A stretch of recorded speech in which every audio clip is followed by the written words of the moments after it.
Halo, Assalamualaikum warahmatullahi wabarakatuh. Jumpa lagi di part 2-nya jurnal untuk jurnal penyesuaian. Alah, belibet banget nih ngomongnya. Ya, part 2 untuk jurnal penyesuaian. Yang pertama kita sudah bahas tentang beban perlengkapan dan beban dibayar di muka. Sekarang kita bahas pendapatan diterima di muka. Pendapatan yang diterima terlebih dahulu. Kalian bisa, kalau ibu bacakan ini, kalian bisa sambil bayangin ya. Pendapatan yang diterima terlebih dahulu tetapi sebenarnya merupakan penghasilan pada periode akuntansi yang akan datang. Dalam pencatatannya, pendapatan diterima di muka dapat dicatat dengan dua cara, yaitu dicatat sebagai utang dan dicatat sebagai pendapatan. Jadi misalnya gini nih, cara contoh simpelnya. Kamu tuh jualan spare part motor misalnya. Nah, kemudian ada orang ngasih uang dulu nih buat beli misalnya roda atau spare part motor tuh apa sih? Ya misal ban kayak gitu ya. Misalnya beli ban, tapi dia ngasih uangnya dulu. Nah, tapi bannya itu baru diganti bulan depan misalnya gitu. Nah, berarti kan kamu sudah menerima pendapatan terlebih dahulu kan? Nah, pendapatan itu bisa kamu catat sebagai utang, itu kamu anggap sebagai utang atau kamu catat sebagai pendapatan. Oke, jika dicatat sebagai utang, maka titik-titik diterima di muka di debit, pendapatan di kredit. Oke, kita langsung coba cek contohnya nanti ya. Jika dicatat sebagai pendapatan, maka pendapatan di debit, kreditnya titik-titik diterima di muka. Jadi tinggal dibalik aja. Oke, selanjutnya contoh, pada tanggal 1 September 2018 diterima di muka pembayaran sewa ruko untuk masa 1 tahun sebesar 3 juta. Pada tanggal 31 Desember dilakukan penutupan buku. Nah, yang pertama kita catat sebagai utang.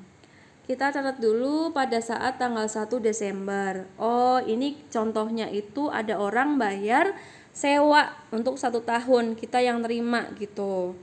Berarti jurnalnya pada tanggal 1 kas di debit karena tadi sebagai utang, berarti kreditnya itu sewa diterima di muka ya.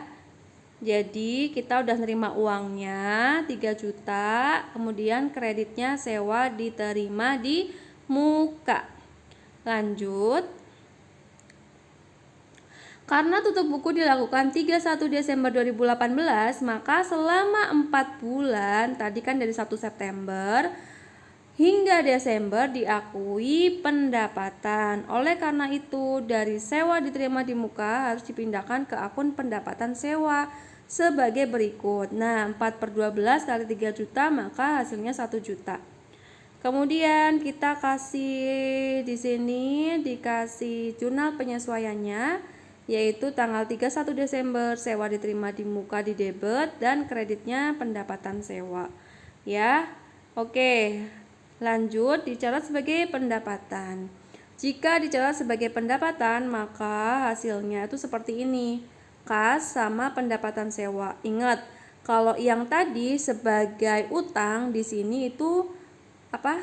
Sewa dibayar di muka, sewa DDM ya. Coba kalian ingat-ingat lagi nih, kalau enggak ibu back deh. Nih, sewa diterima di muka, sorry bukan dibayar ya. Sewa diterima di muka. Kalau yang dicatat sebagai apa nih tadi, pendapatan, maka kasnya di debit sama, tapi kreditnya pendapatan sewa. Nah, terus penutupan buku dilakukan 31 Desember seperti biasa, sehingga pendapatan yang benar-benar sudah terima baru 4 bulan, dan selebihnya dicatat sebagai pendapatan sewa untuk periode berikutnya. Oleh karena itu, jumlah pembayaran untuk 8 bulan berikutnya dari akun pendapatan sewa harus dipindahkan ke akun sewa diterima di muka dengan ayat jurnal penyesuaian. Berikut ini adalah perhitungan untuk akun pendapatan sewa yang akan disesuaikan. Nah, kalau tadi itu 4 bulan yang sudah dianggap sebagai pendapatannya, nah sekarang itu kita hitung 8 bulannya yang belum jadi pendapatan gitu. Nah, 8 per 12 kali 3 juta, kemudian hasilnya 2 juta. Maka jurnal penyesuaiannya sebagai berikut. Yang sudah diakui tadi kan karena emang udah diakui sebagai pendapatan, jadi sisanya itu kita anggap pendapatan sewanya itu sudah 2 juta, sudah kita anggap gugur pendapatannya, udah dicatat kayak gitu loh. Nah, kemudian kreditnya sewa diterima di muka. Oke, bisa dibedakan ya untuk yang sebelumnya. Di sini sewa diterima di muka debit, kemudian kreditnya pendapatan sewa. Dan kalau yang dicatat sebagai pendapatan itu kebalikannya. Begindang. Oke ya, kita lanjutkan. Yang keempat yaitu penghasilan yang masih harus diterima. Berarti kita punya penghasilan tapi belum kita terima. Penghasilan yang sudah dapat direalisasikan dalam suatu periode tetapi belum diakui atau dicatat karena belum terjadi penyerahan atau pertukaran. Maka jurnal penyesuaiannya gini. Pendapatan yang masih harus diterima di debit dan pendapatan jasa di kredit. Oke. Pendapatan yang masih harus diterima itu nama lainnya utang pendapatan. Ya. Pada tanggal 31 Desember, perusahaan bengkel terdapat kendaraan yang telah selesai diperbaiki dengan harga perbaikan 2 juta. Kendaraan tersebut belum diserahkan kepada pemiliknya. Perusahaan melakukan kegiatan tutup buku setiap tanggal 31 Desember. Penyesuaian dibutuhkan yaitu sampai dengan tanggal 31 Desember 2018, pendapatan yang diperoleh harus diakui sebagai penghasilan periode 2018. Oleh karena itu, jumlah 2 juta pada contoh tersebut harus diakui sebagai penghasilan 2018. Ya, karena transaksinya terjadi tahun 2018. Maka ayat jurnal penyesuaian sebagai berikut. Ya, ini nggak perlu hitung-hitungan lebih lanjut karena emang udah jelas yang belum diterima itu 2 juta. Maka tanggal 31 Desember 2018, pendapatan yang masih harus diterima di debit 2 juta, pendapatan jasa di kredit 2 juta. Oke? Penyusutan aktiva tetap.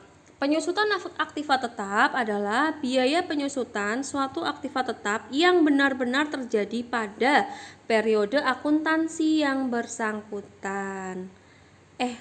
Tunggu deh, tadi ibu kalau nggak salah, ibu tiba-tiba kepikiran nih. Pendapatan yang masih harus diterima itu namanya bukan utang pendapatan, tapi piutang. Sorry ya, tadi ibu salah sebut. Makanya ibu pikir-pikir, loh kok utang ada di debit, harusnya utang itu ada di kredit kalau bertambah. Ya, jadi pendapatan yang masih harus terima itu piutang pendapatan nama lainnya. Tadi ibu salah sebut. Mohon maaf ya. Kita lanjutin lagi nih. Penyusutan aktiva tetap. Biaya penyusutan suatu aktiva tetap yang benar-benar terjadi pada periode akuntansi yang bersangkutan. Aktiva tetap tuh ada apa aja sih di perusahaan? Itu kalian bisa lihat di modul. Ada tanah, ada gedung, kendaraan, peralatan. Intinya yang lebih dari setahun lah. Nah, tapi ada yang nggak bisa susut, yaitu tanah. Karena tanah dijual itu semakin mahal, bukan semakin murah. Jadi contoh di sini yang real adalah misal kendaraan. Kendaraan waktu kita beli itu harganya mahal, tapi setiap tahun itu pasti mengalami penyusutan. Entah itu rusak, entah itu harus diperbaiki, harus servis dan sebagainya. Nah, itu harus kita hitung berapa penyusutannya gitu. Nah, maka jurnal penyesuaian sebagai berikut. Debit beban penyusutan bla bla bla. Misalnya di sini ada penyusutan kendaraan, berarti beban penyusutan kendaraan di debit, kemudian kreditnya akumulasi penyusutan kendaraan di kredit. Itu misal ya. Kita ke contoh, perusahaan melakukan pencatatan peralatan servis. Nah, ini tadi yang ibu sebutkan, peralatan itu masuknya ke dalam aktiva tetap, di mana hingga di mana hingga akhir periode yaitu 31 Desember 2018 peralatan servis telah disusutkan sebesar 1 juta. Nah, maka jurnal penyesuaian sebagai berikut. Beban penyusutan peralatan di debit 1 juta dan kreditnya akumulasi penyusutan peralatan 1 juta di kredit. Gampang ya. Kalau ini langsung penyesuaian gitu aja, nggak usah dihitung banyak-banyak.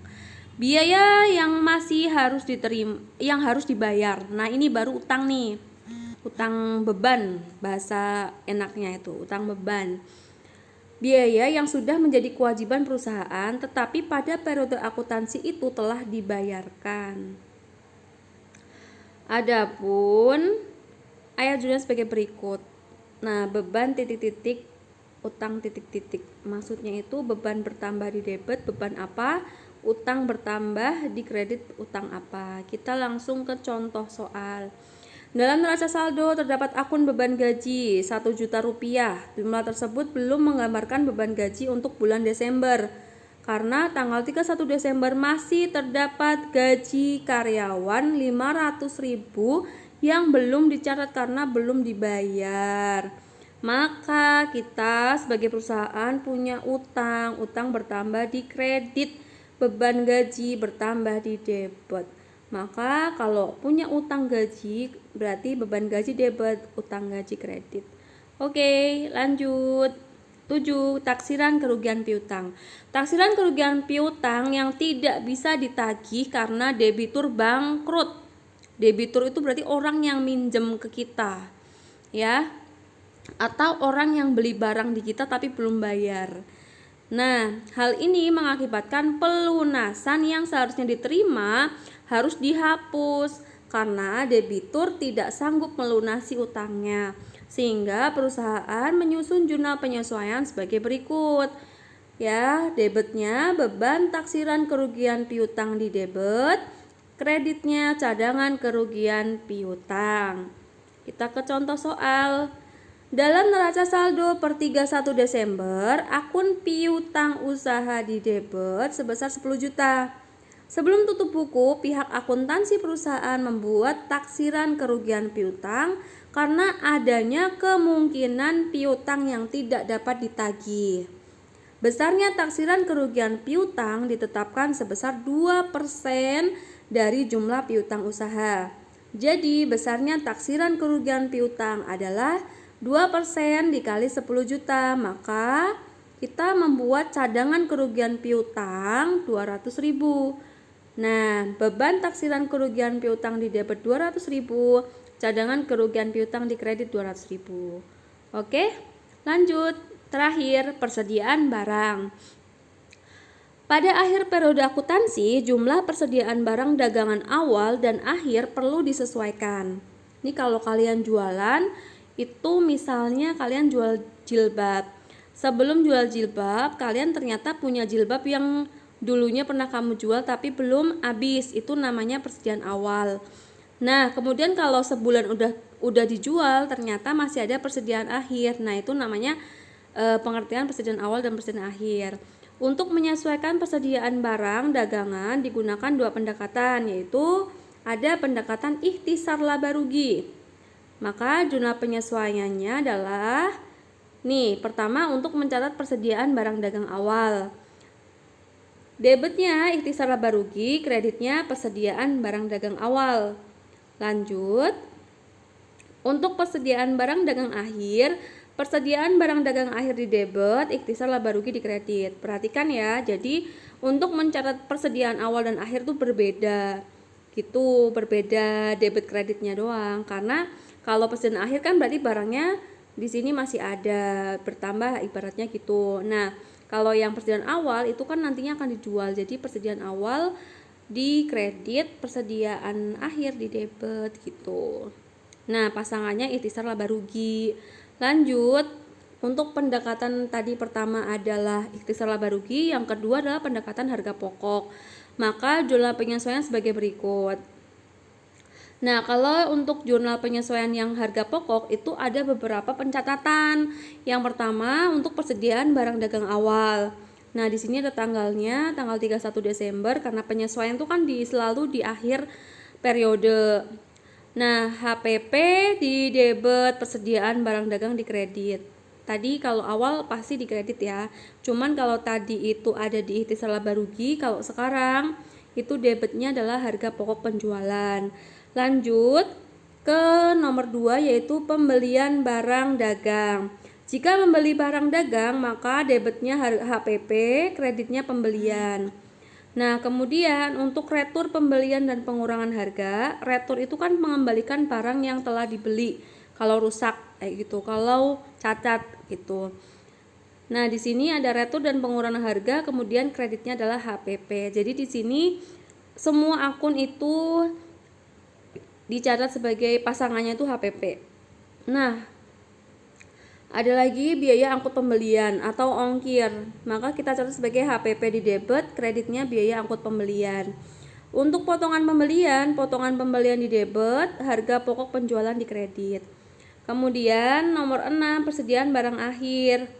Persediaan barang dagang akhir di debit, HPP di kredit. Gitu, silakan simak baik-baik, ulangi jika perlu, atau belum paham silakan hubungi ibu juga ya. Terima kasih. Wassalamualaikum warahmatullahi wabarakatuh.